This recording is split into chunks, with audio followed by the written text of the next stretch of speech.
நாகை மாவட்டத்தின் பல்வேறு பகுதிகளில் இரவில் இடி மின்னலுடன் கனமழை வெளுத்து வாங்கியது. இதனால் ஆங்காங்கே மரங்கள் சாய்ந்து விழுந்தன. சுமார் 2 மணி நேரத்திற்கும் மேலாக கனமழை பெய்தது. இதனால் சாலைகளில் மழைநீர் பெருக்கெடுத்து ஓடியது.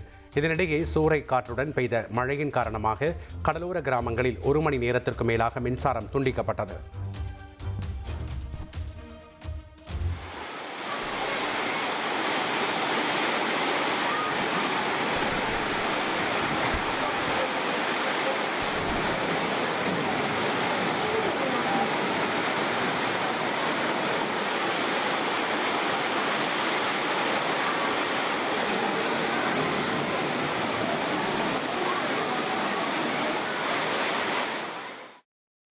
கும்பகோணம் மாநகரில் 2 மணி நேரத்திற்கு மேலாக கனமழை பெய்தது.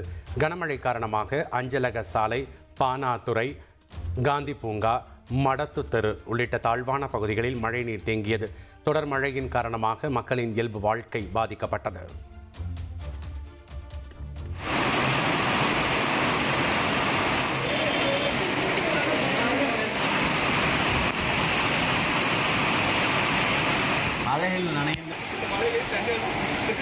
சரி, என்ன நான் நினைவு